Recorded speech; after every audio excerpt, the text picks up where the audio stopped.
Hey, it's Sonia, and welcome to the SMARTA Podcast.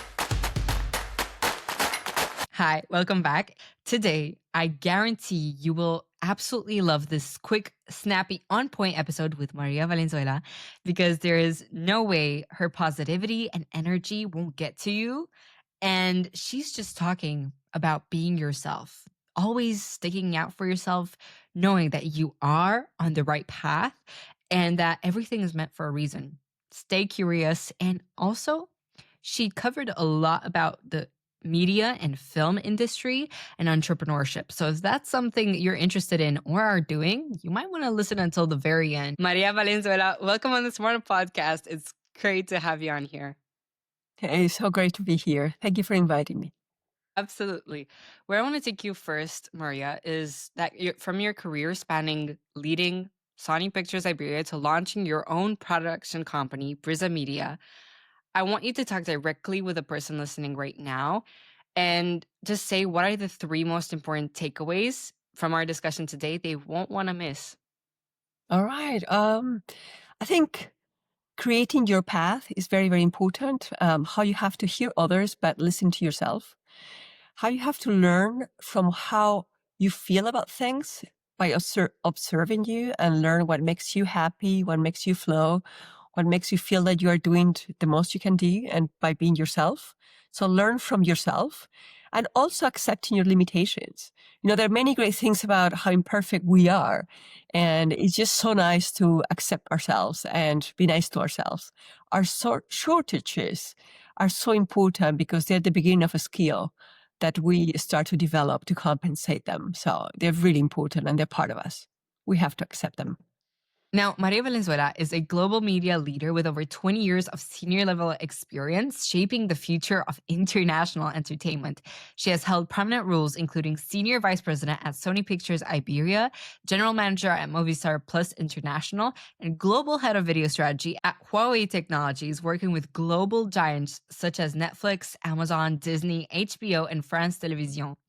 Maria is the founder of Brisa Media, an independent production company creating international content, and she shares her expertise as an associate professor at IE University while also delivering masterclasses on media and technologies worldwide. Now, I met Maria when she was actually coming over here in Romania for a masterclass, and her energy and the topic of discussion, Netflix to AI, really caught my attention. She's also fluent in 5 languages, and today you're going to find out all the wisdom that she has prepared for you. Let's have a look, shall we? Absolutely. And that this leads me back to Anne-Laure work with her new book, Tiny Experiments. Our brains are wired to think negatively.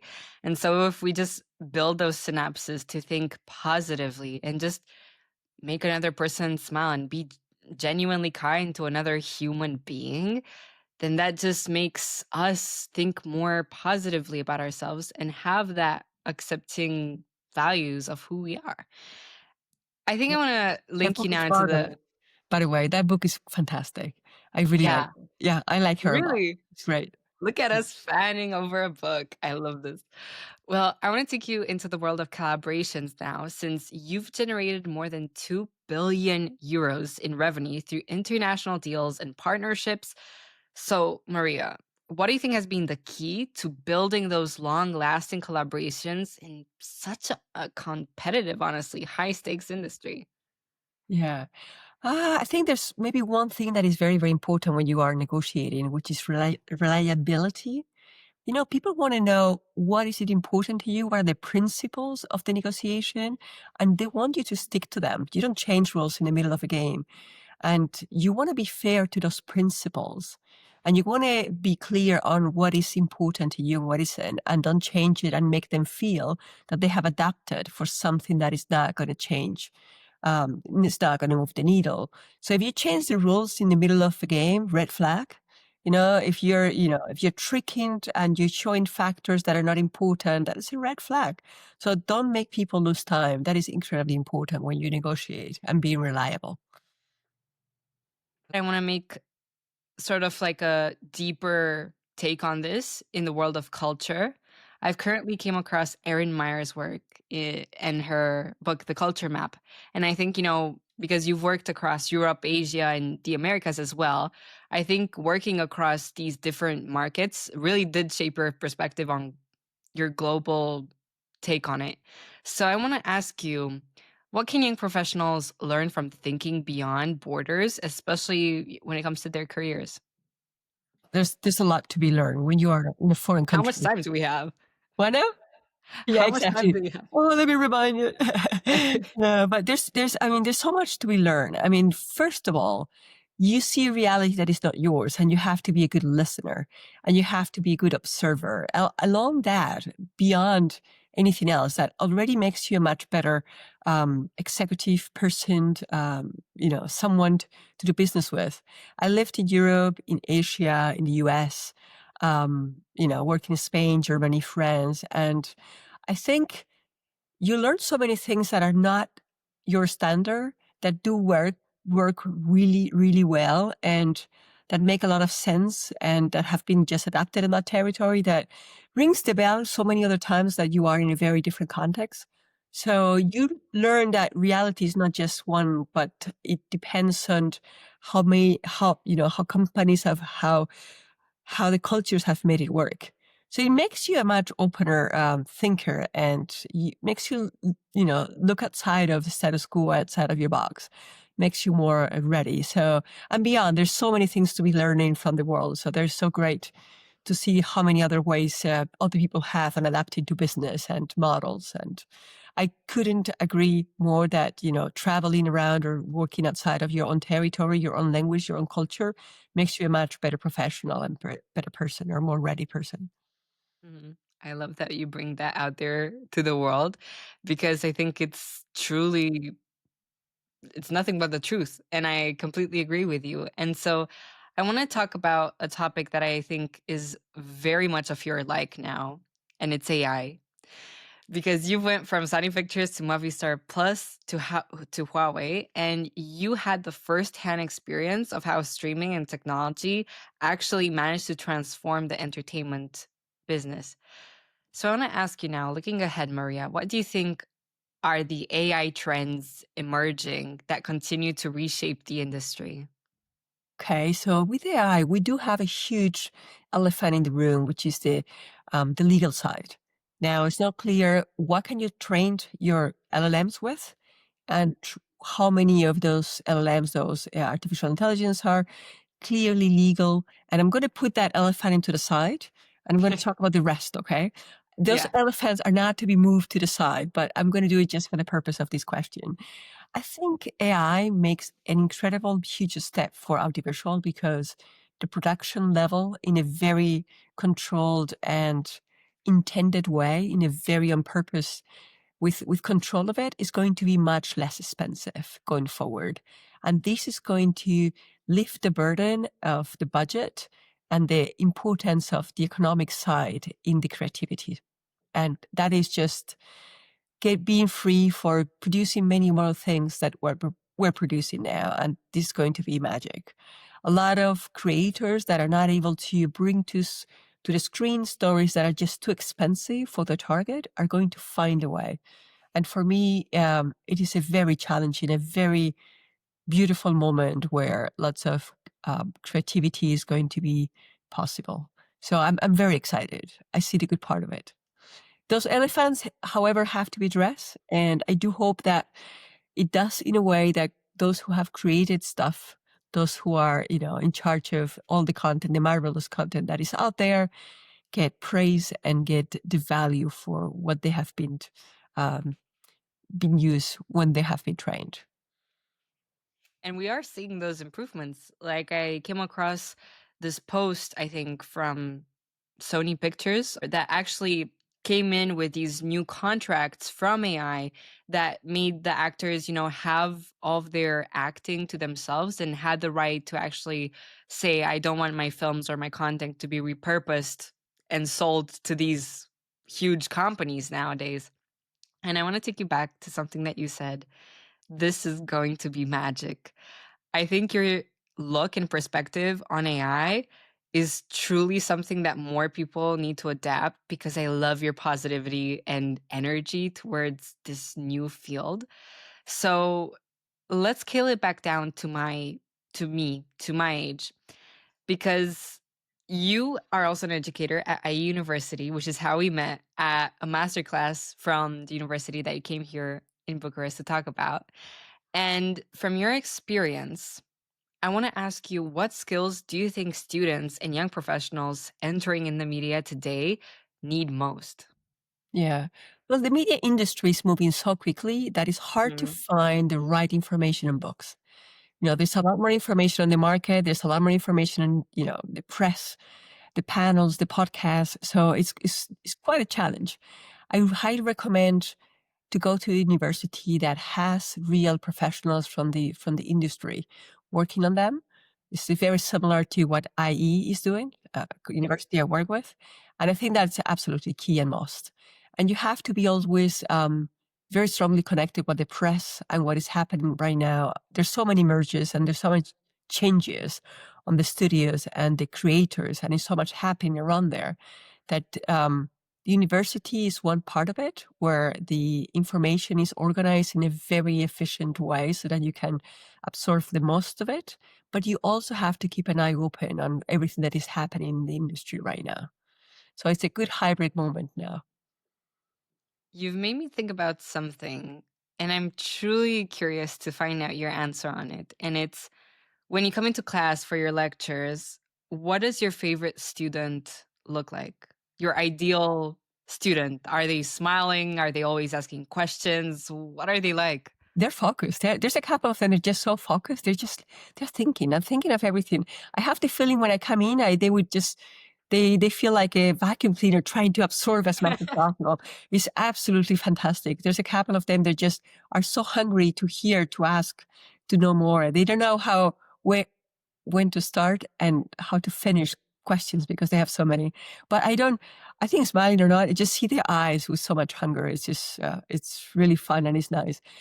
Love seeing how many people are so into the entertainment industry and want to be part of it. So much creativity and so much, interest on creating, on doing, on storytelling is great.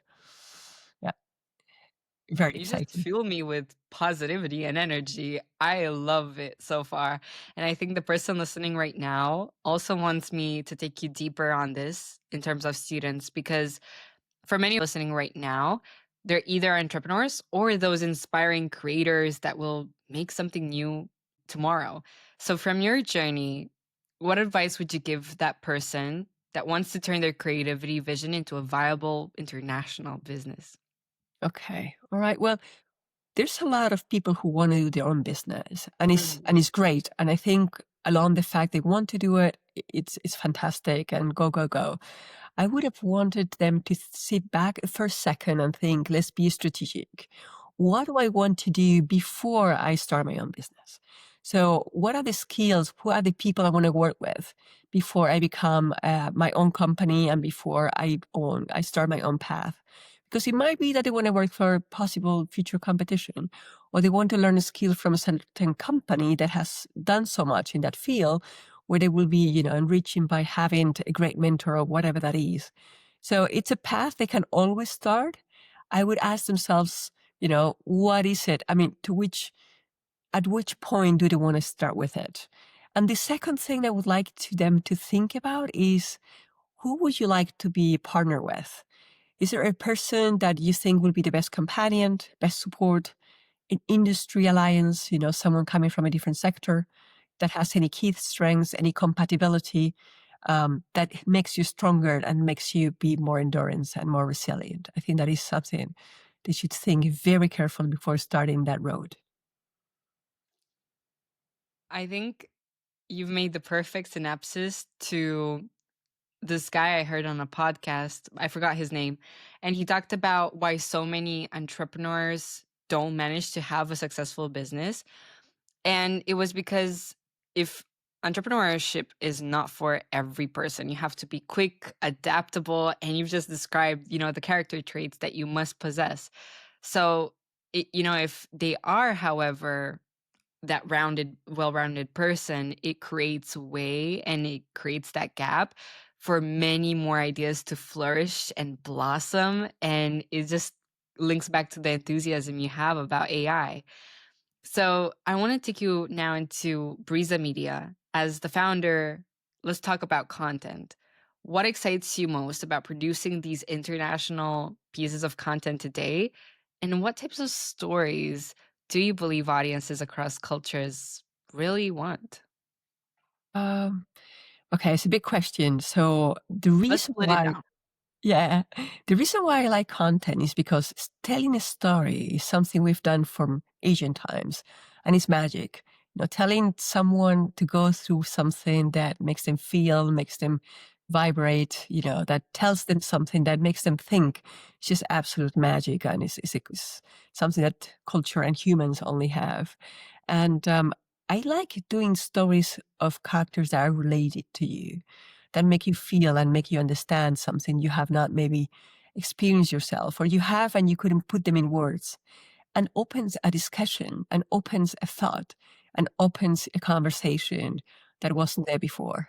That is what I think is so precious about telling a story and about creating content. And anything that involves feelings, s- um, situations that make people be part of it and make people have lived it and have moved, is what people want to feel. People want to have additional lives when they watch content, the lives of others, and they for a second get in the reality of others and learn through others. So I think whatever is well connected to feelings, to people, to characters are relevant in a very wide way beyond your borders. Yeah. And that's why we keep coming back to the cinema, keep coming back to the Netflix subscription, keep watching movies, keep reading books because we want to feel something outside our lives extraordinary. And this brings me to something you're also very keen of, curiosity. On a personal level, you speak multiple languages, and I remember I was just shocked when I found this out. And you've also built an international career. So I want to ask you now, Maria, what role has curiosity, adaptability, and continuous learning played in your life? I think curiosity is like the battery. When you're curious, you have a battery and you don't run out. You just have energy to do things because there's constantly something you don't know and you want to learn from. So it's like having always a full charge battery when you're curious. And so I think it's also state of mind, right? When you start being curious, or when you're asked to be curious, I don't know how much of it you're born with it and how Mm. much is being given to you by a teacher or something. I really don't know. I don't know. Probably you need a scientist to check that out. But I have two children, two daughters, grown ups, and I've tried so hard as possible to make them as curious as possible by telling them what things are behind those that the stuff they see. And Mhm. I don't know whether it's because of those state of mind in the house, but they're very curious and I'm very happy. I think with curiosity, almost, when you're curious, things go well for you because you have that energy and that battery full. Yeah. I hope I answered your question. Yeah, you did.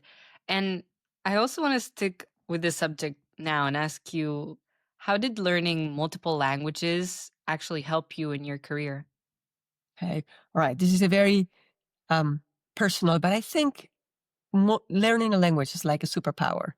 Your brain moves, you have to adapt, you have so many new words to learn, your head constantly moves and has to do whatever magic it does to express yourself in a different language. So in my opinion, the more language you learn, the better it is, so that your brain is healthy, which is like a muscle. And also it really makes you connect to people. So even though you know, we do speak now English. I wish I spoke your language so that we could, express ourselves in a more natural way. And yeah, so I think languages is like a good brain gym. So yeah, I am very proud to have been able to learn a couple of languages. I highly recommend it to everybody. I like the idea about the brain going to the gym when you learn a new language. I think that's a perfect analogy to understand why it's so important to have multiple perspectives on the world right now. And Maria, I think now is a perfect time to step into the SMARTA Podcast traditions.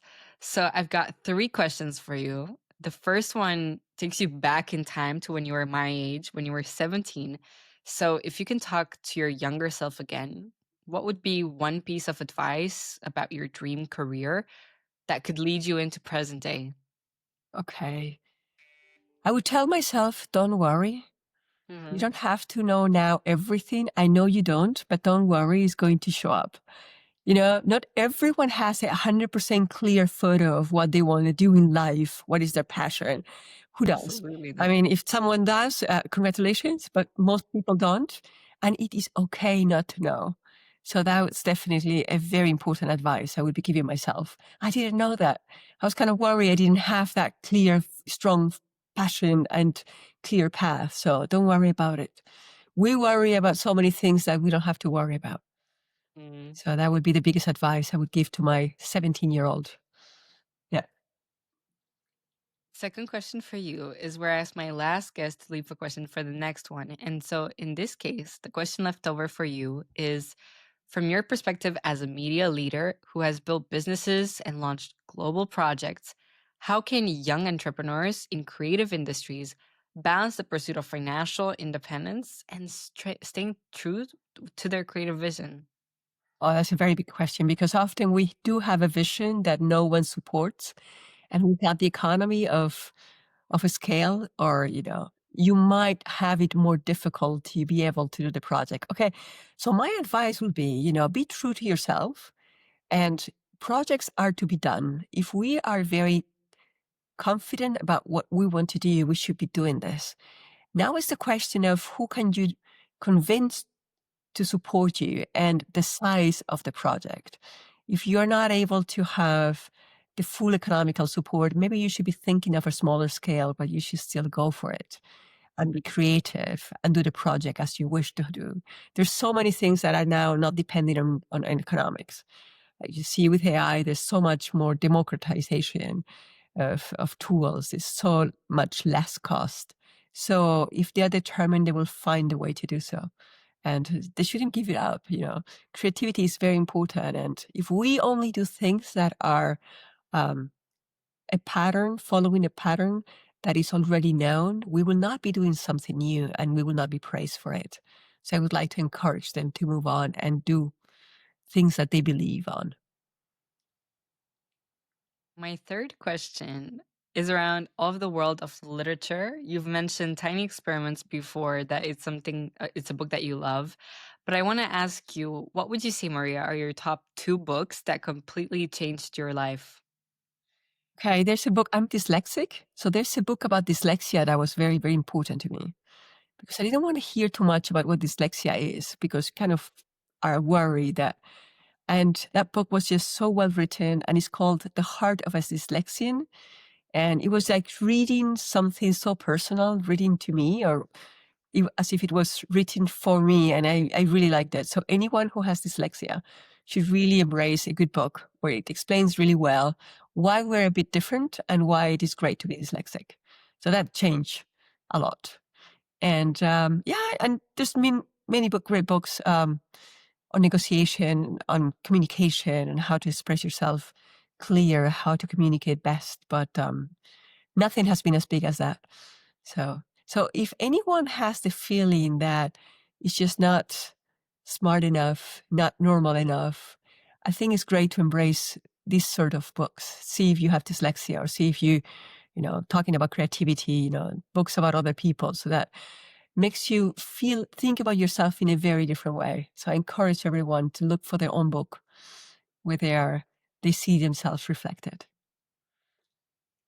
And I think now you've just opened up the way to imposter syndrome and the feeling of being too much sometimes or not enough. And so I think, especially in the world of film, it's an industry that always changes and makes you doubt yourself at times. When Netflix came around and completely changed the industry, I think a lot of people were in that position. So, what would you say would be 3 or your favorite way to actually overcome that feeling? You know, you have to make sure that you don't have to know everything. Especially as a woman, we're so perfectionist. So we should know we don't Absolutely. have to know it all. We not Mhm. have to understand it. We don't have to know the Newton laws to be able to throw an apple. We're very good throwing apples without knowing everything, right? And that Yeah. is something very important. And we don't have to control everything. I think that comes from previous times where, when you study physics and you have every single, because you had the title of physician or you have been, you've been major on, and now it's different. We can learn and be experts by having been reading and being interested in certain topics. So now we have to tell ourselves we are experts, even though we don't have any grades or any paper on the wall that covers that. And also we have to be flexible.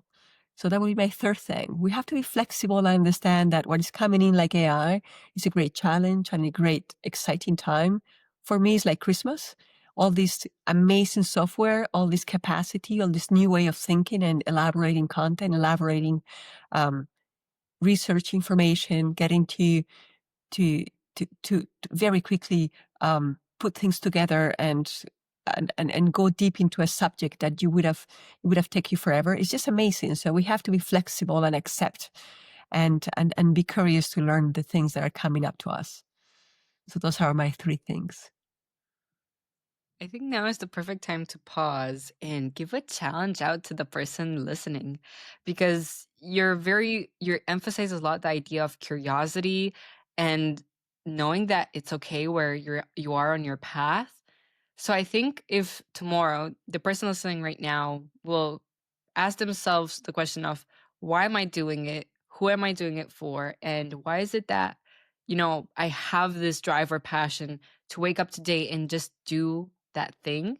So I think now with of this, pick up a new book or watch a new movie or go outside and talk to your barista more is something perfectly to tie in this episode with an actionable question or an actionable homework, if you will, that they can go out and do. Yes, yes.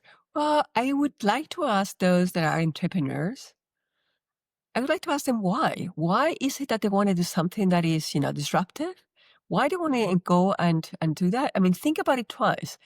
Why would they like to go into that path where they're going to be fighting very often alone? Is it something Is it fashionable now being an entrepreneur? Is it something that really works for them? Is something for the way the personality and trying to be in harmony with what your personality and your factor is. Be careful with fashions. It's very fashionable now to build your own company.